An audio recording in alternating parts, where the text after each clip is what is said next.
That sounded close. It's all right, I'm here.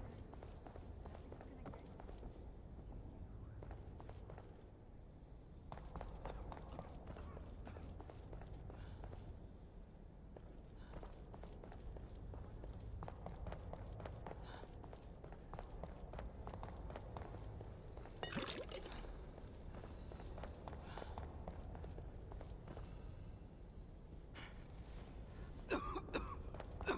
Hey, Joseph. You still with me?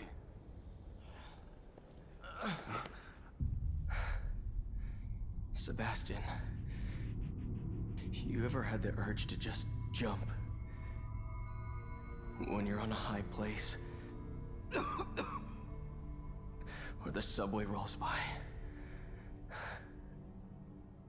Imagine if you had that urge for a minute straight. Then 2 minutes. You fought it off 3 times now, Joseph. You're learning to stop it. You're not listening. I'm not worried about stopping it, Seb. I'm worried about not wanting to stop it. Some part of me wants to turn. I don't know why, and I can't reason it away. It's deeper than that.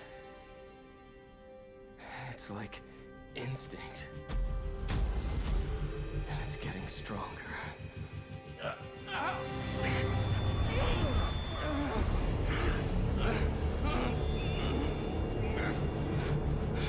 Hold on. This might...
Howdy guys, it's the Dallerfin'd Crustacean, back at it with another video of Evil Within.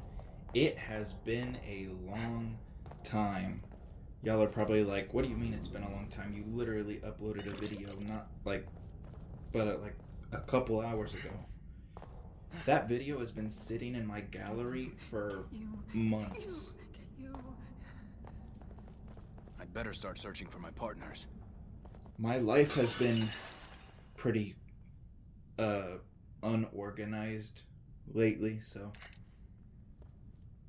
haven't really been using my time to make these videos.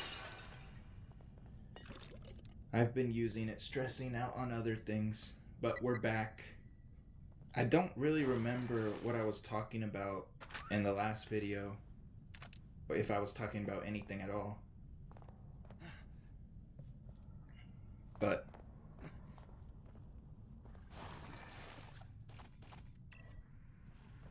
I'm trying to even remember like how these videos even went for me when I played them. Cause like I have everything recorded for like Evil Within 2. I've had all that stuff done for months now. Just like I've had these videos ready for months. If I was better at using my time, we would have already had like all of this done and all of Evil Within 2 done, so that we could move on to other titles that I want to share and put on my channel. It is what it is.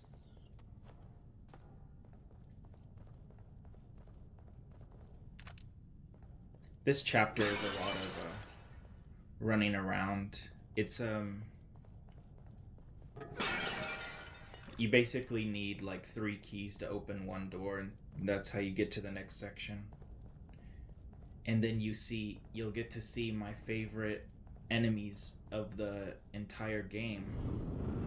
Maybe even my favorite horror icons or mascots, whatever you want to call them, of all time. For me personally. I don't know what it is about the keepers. I just really like their design. Looks loose. I collect pop figurines, and I wish there was a keeper pop figurine. I would buy that so fast. Do they even have pop figurines for Evil Within at all?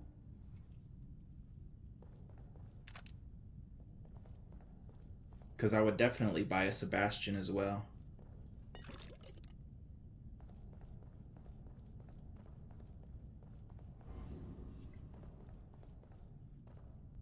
These sections aren't very hard. They're really just about keeping your distance. Oh shit. There you go. That was like our first look, like in person, because we did see him like coming down the hallway, before the cabin, or before the fire building. We saw him there, but that was more in like a nightmare state for Sebastian. So this was the first time we're seeing him in person.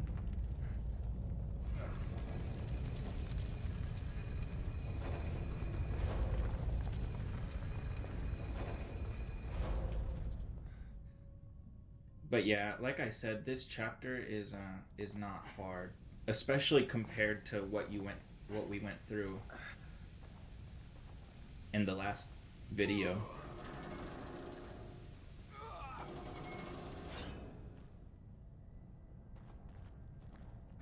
We're going this way first because I want you have to go this way first to shut off that valve so that you can get a key, I think, if I remember correctly, when you go down the other section. Oh my gosh. Oh my gosh.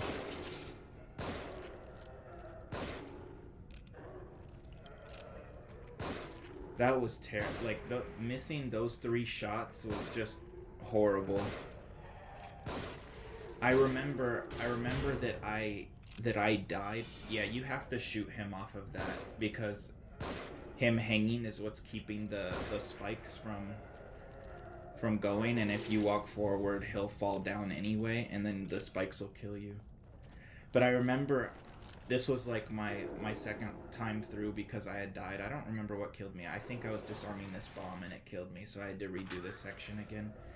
But I had killed all of them. Like, my critical shots were really lucky, and I had killed all of them.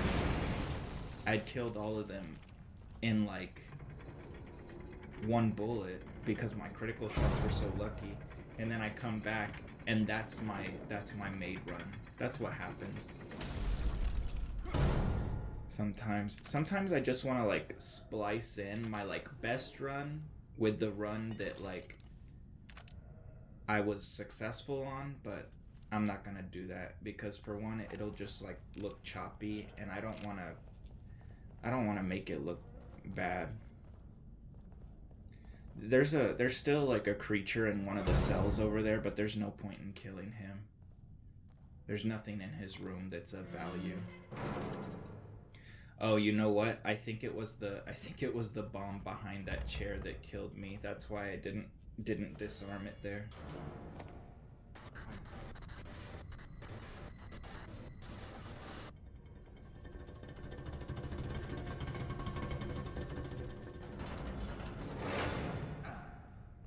You know, I honestly don't know which enemy gives me more stress. I don't know if it's Laura or if it's the Keepers, because both of them, like, give me a lot of stress when I'm playing through their sections for very different reasons.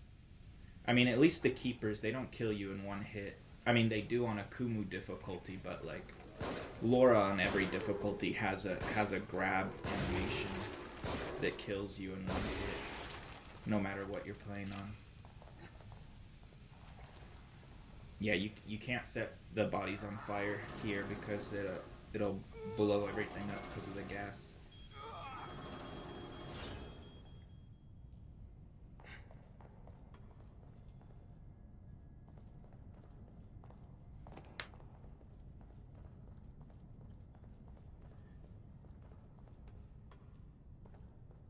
But for Laura, I think I mean, it's obvious why I have stress for Laura. It's because like she's so scary. And then when it comes to the keepers, I have so much stress with them because they have like this like walking animation towards you. I don't know. I feel like it's like if Mike Myers or Jason Voorhees was like stomping after you kind of thing. That's the kind of stress levels it gives me. Or like Mr. X from Resident Evil 2.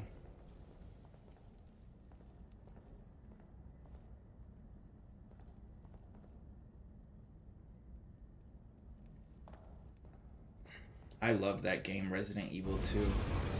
I never got to play the original, but I played the remake when it came out. And that is just a perfect game if there ever was one. And the amount of like fear that I feel every time I play that game, just because like Mr. X is always walking around. There's a specific fear tied to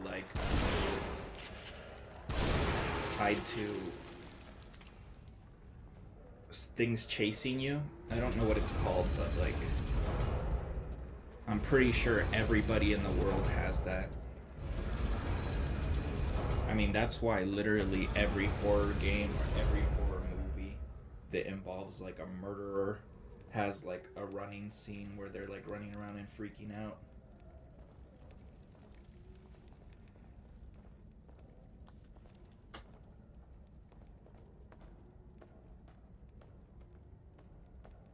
There's like a lot of horror, like scared things that I feel like everybody in the world has. So when you're like, oh, I have a fear of the ocean, let's say, because like I have a fear of the ocean as well. Like, who doesn't have a fear of the ocean? Like, I feel like if you don't have like some fear of the ocean, you're like a psychopath who has no emotions at all. Like, how could you not be scared of the ocean? And then there's like another one where like afraid of heights. Like, yeah, not everybody is afraid to climb a damn ladder, but like everybody is afraid to like be on the side of a high building or something.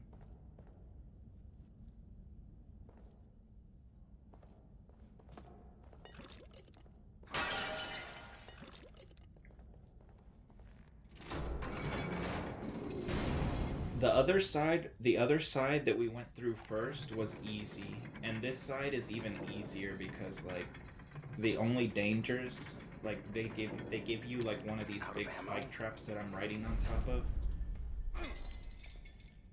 of. That was annoying. That was out of ammo. Now I have to do this again. They give this one of these big spike things in the room, so you can just literally lure all the enemies to the middle and not waste a single bullet.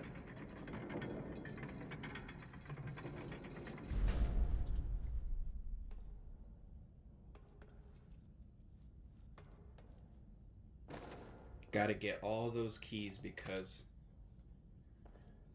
gotta make Akumu difficulty as easy as possible.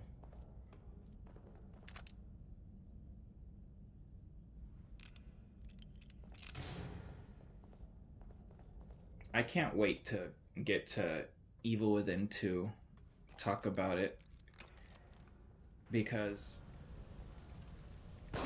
what I'm doing on that game, I probably already said it, but the record. Jesus Christ! I forgot that thing was coming. That thing like pushes you out. I almost died there.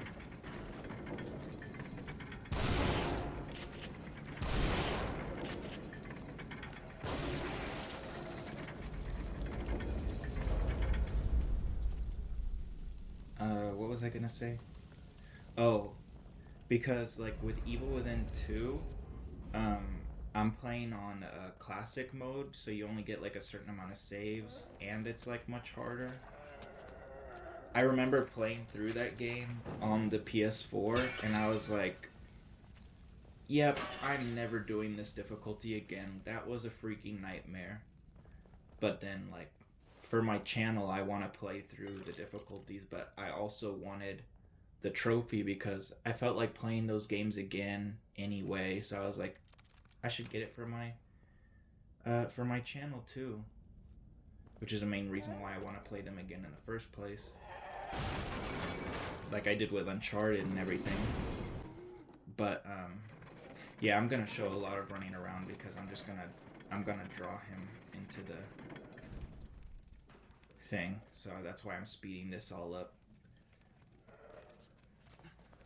So when I played it, you know, I really regretted playing Uncharted 1 on normal difficulty. That was far too easy. And then even because I did play Brutal, like right after I did the crushing difficulties for Uncharted, part of me wishes that I had put my Brutal playthrough there, but for like 2, 3, and 4, because I did the crushing difficulty for those games. Part of me wishes that I had done the Brutal, which is why for this game and for Evil Within 1 and 2, that's why I'm doing it on their hardest difficulties. Granted, Evil Within 2 does have a Akumu difficulty as well, but you have to like sign in with you don't have to pay for it or anything, but you have to sign in or something like that to unlock it. And then you know, I dismantle all. Why do these things not give you gears? I'm over here doing it, not noticing that I'm not getting any gears for it. So I'm like, but like, what? You should get gears for dismantling these wires. Anyway, there is an Akumu difficulty on Evil Within 2, but I still think that having to do the game in a certain amount of saves is harder. Plus, there's no trophy for doing it on Akumu difficulty. And we're already doing this on Akumu difficulty. So because classic difficulty is like the in-game, like original hardest difficulty for that game, and I think it's like 10 times harder than playing on Akumu, because like I've said before, I've played this game on Akumu difficulty so many times, and I like playing on Akumu difficulty, but playing on classic difficulty with just a certain amount of saves,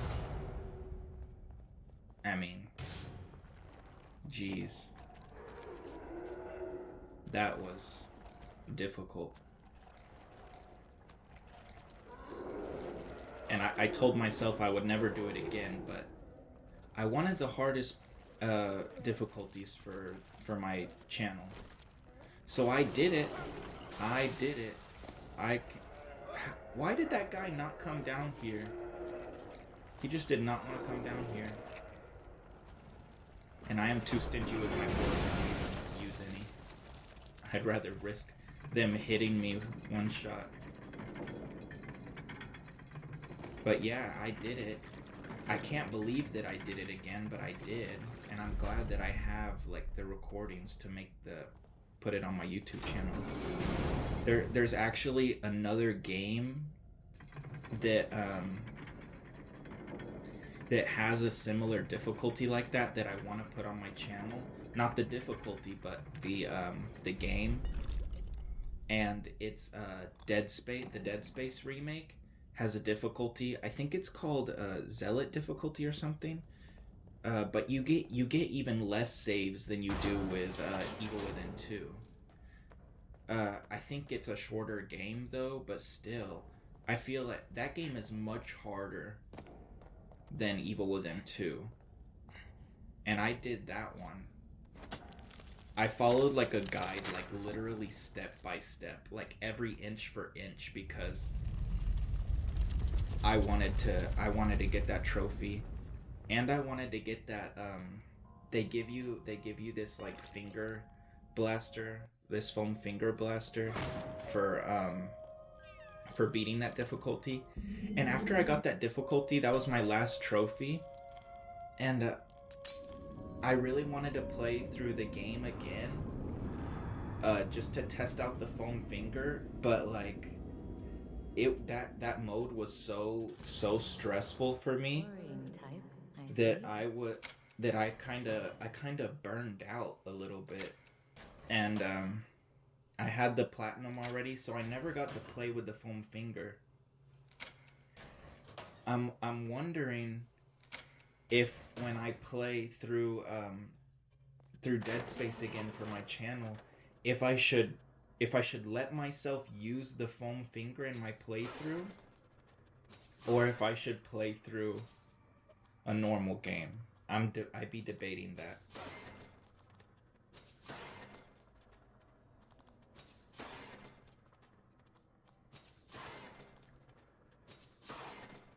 But speaking of like rewards for like the hardest difficulties in games, I think Evil Within 2 does its rewards better than this game.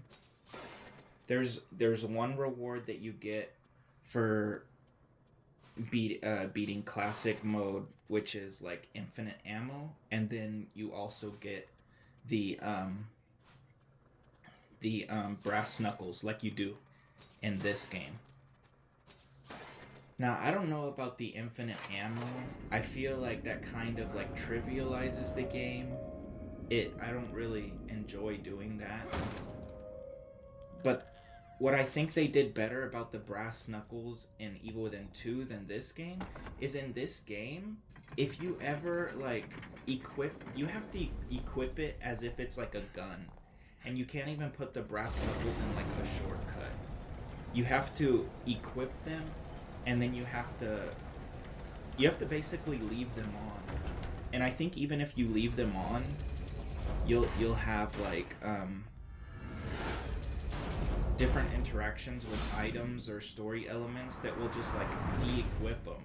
And it's not very obvious when you have one on and when you don't. It's just like you have to look at Sebastian's hand to see if it's on, and even then, it's not very obvious. But with Evil Within 2, you always have them. You always have the brass knuckles equipped if you turn them on, which is what this game should have done. So I feel like playing on Akumu difficulty, you're not gonna play it for the reward, because when you get the brass knuckles, yeah, like it's fun to like hit like one or two enemies and watch their like brains blow out. But if you play on Akumu difficulty, you should play it just for the trophy, to say that, hey, I did it. Is she all right? I think it's a very satisfying difficulty. If it wasn't, like I said, I wouldn't have played it through it so many times now. I'll shut up because I'd be talking over the story.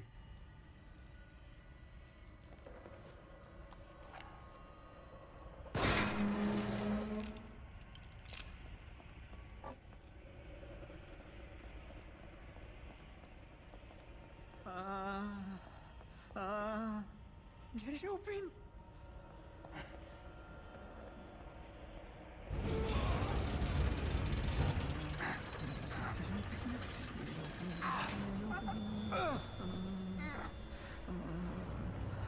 Get it open! No! Wait!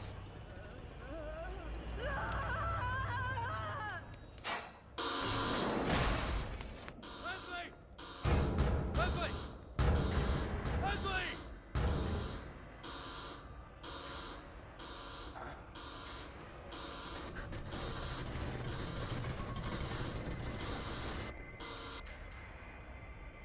here we go. These guys are really intimidating. I think they take 2 shots. Yeah, they take two of my sniper bullets based off of the level I have for their damage.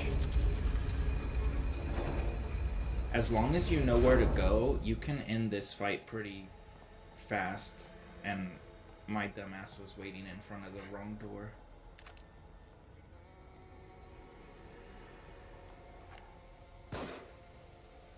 So there, what you saw there's this like trick that speedrunners use that's kind of like a glitch, where they like waste a bullet and then they press reload and start and X at the same time to like open the thing, and it like instantly like opens it. I mean, even then you saw that like I didn't need to use like an electric bolt or anything to get past him. You can just mash X as fast as possible and still make it. But I wanted to see if I could do it. I never succeed with it. I don't know if I try it again in other sections of the game, but if you ever see me like just randomly shoot a bullet, which I don't think you will, but that's what I'm trying to do. I'm no speed runner. So in this section, you can actually like catch your breath, because until you turn the dial, nothing's gonna happen. But the only issue with you waiting is that the place is filling with the smoke, and if the place fills all the way, then Sebastian just like dies.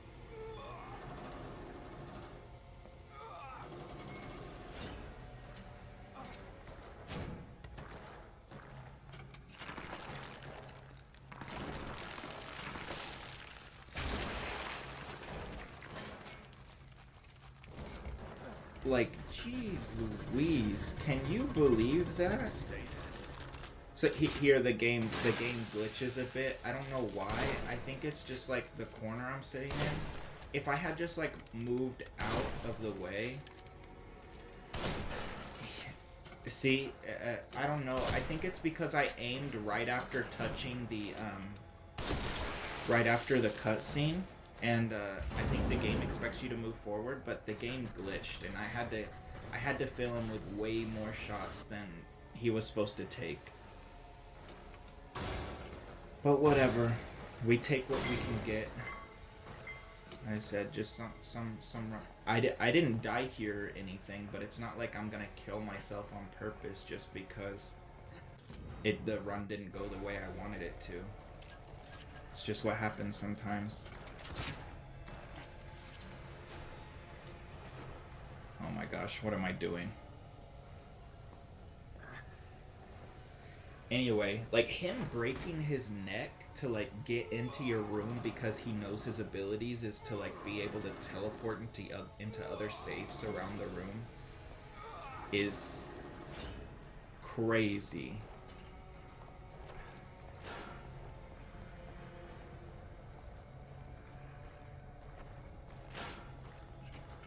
And this was just me forgetting where I had to go. But yeah, that was the boss fight. I only killed 2 of them. And there's like 50 of them up there. I actually went into like a New Game Plus with my brass knuckles, and I killed all of them for the goo, so that I could get the trophy for getting all upgrades, only to then find out you can repeat the little crow secret thing in chapter 3. If I had known that before, I wouldn't have stayed here killing every single one of the keepers you can kill in this section.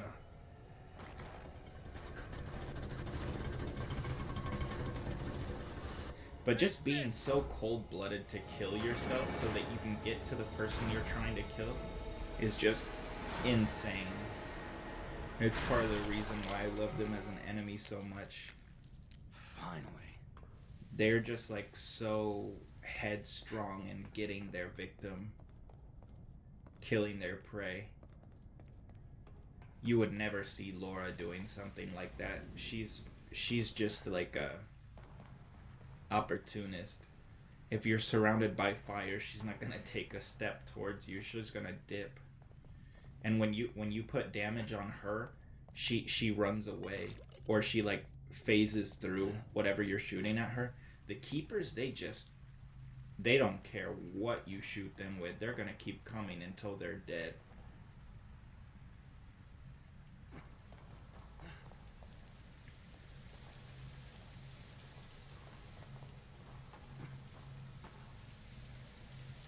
That's not the only time we're gonna see the keepers. They're gonna show up later too.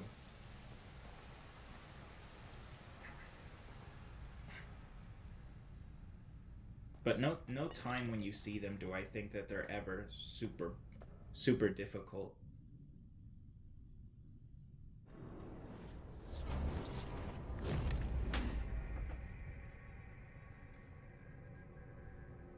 The next chapter is actually the shortest chapter in the game. This chapter right here, chapter what was it? This is chapter 8. This is the shortest chapter in the game. Followed by what I would consider the most stressful chapter in the game, because like speaking of Mr. X from Resident Evil, that's me trying to shoot the boards over there so that I can run through this. What the hell is happening? Like, I know I don't have the accuracy built up on this, but like one of those bullets should have hit.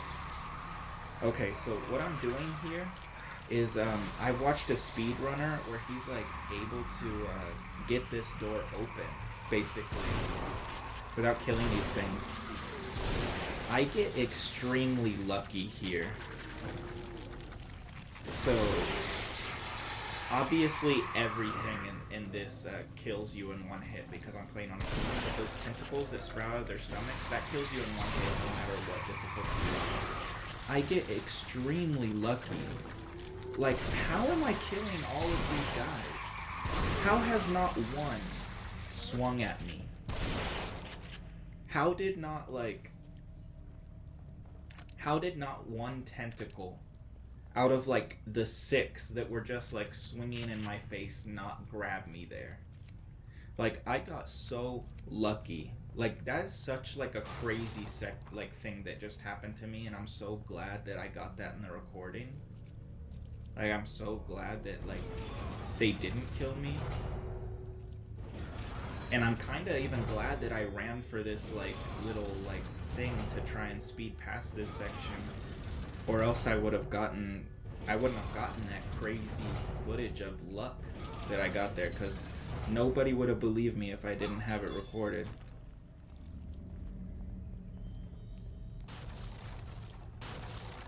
And now the rest of this is just running to the section that I was trying to talk about before.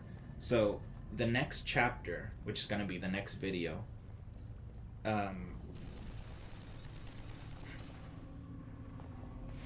the main villain, the guy that's been antagonizing us the whole time, Ruvik, he's gonna do his very own cosplay of Mr. X in the next chapter, which is like, it's very tense. I mean, if anything, I'd say if it's even more tense than Mr. X, because I mean, obviously it doesn't last a lot of the game like it does with Mr. X. It only lasts one chapter, but he kills you in one hit here. And he's much faster than Mr. X. But yeah, the chapter 9, which is the one after this, has always been one that I try and stay away from. These little babies are so annoying on Akumu difficulty, and I'm so glad that they're only in this small chapter, because if they were in any more of the game, I would not play Akumu as much as I do. Right there, what you saw me shooting the flash bolt, I do that all the time, and it never works out for me like it did just there. Which is just like another reason why I wanted, like, I'm glad that I have that recorded, because never does it ever work out for me that well, where I get them all with one flashbang. They're the only enemy in the game that dies to like the flashbang bolts. Everything else gets stunned. Because most of the time I shoot them with a flashbang, and then there's like one or two that are still alive, and then I'm like trying to shoot them with my shotgun or my pistol, and then they scratch me with the little baby fingers, and I keel over and die because I'm playing on Akumu. They're swimming around in the water there too. That's what you just heard me run over. Be careful running past those guys because they sprout. I've had that guy sprout his tentacle before I even stepped in the room and it grabbed me. But there he didn't sprout his tentacle until I had run past him, so we were fine.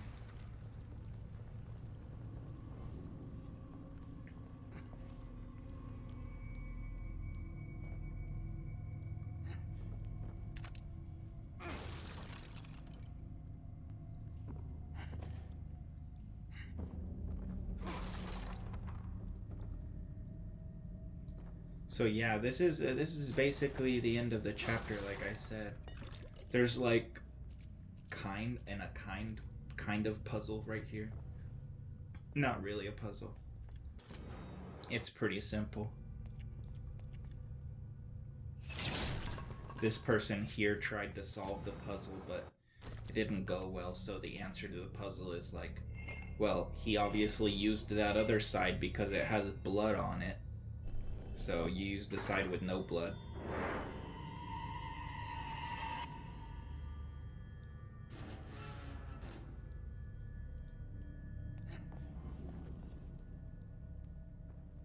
I kind of like that puzzle though. It's like usually you would have to know like, what does this picture mean? Like, what's the answer here? But no, you're just like, oh, somebody else already tried to do this puzzle and they failed, so the side with the blood on it is obviously the wrong answer. Yeah. I actually really like that, because most of the time you're like, who is this guy? Like, why would it want me to put a picture of this guy instead of the other? And that's how you solve the puzzle. So, pretty unique in that way, even though it's so short. Doc. And simple. Doc, what the hell is going on? There's no time. I need to figure out how to reverse this if we're going to stop him. Who? This Ruvik guy? Who the hell is he? I'm sorry, I have to find this. I can't help if you leave me in the dark, Doc. And you need me to help.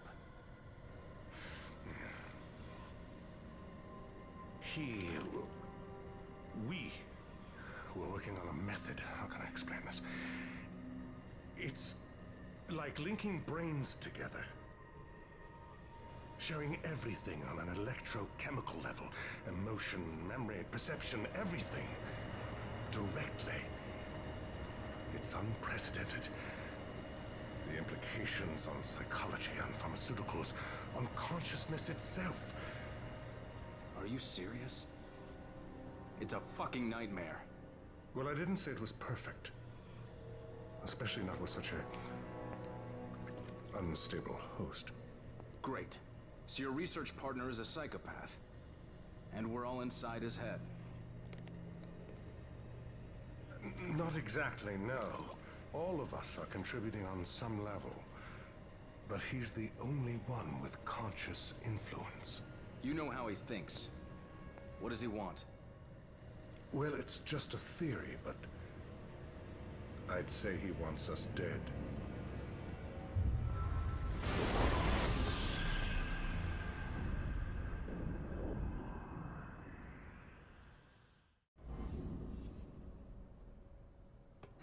Doctor?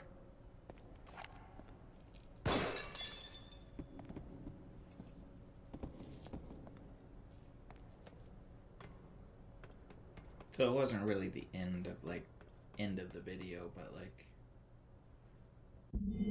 we're just waiting for that chapter pop-up to pop up.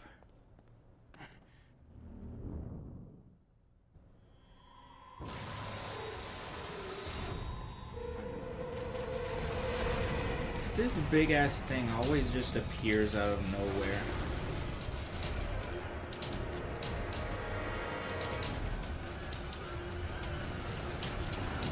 freaking scary. You know, whenever I played The Last of Us 2, I don't like that game, but like the game, the like big zombie that like appears in the sewers. When I saw that, it reminded me of this thing that just chased us. Well, that's the end of the video, guys. Thank you guys so much for watching. I love y'all. Bye.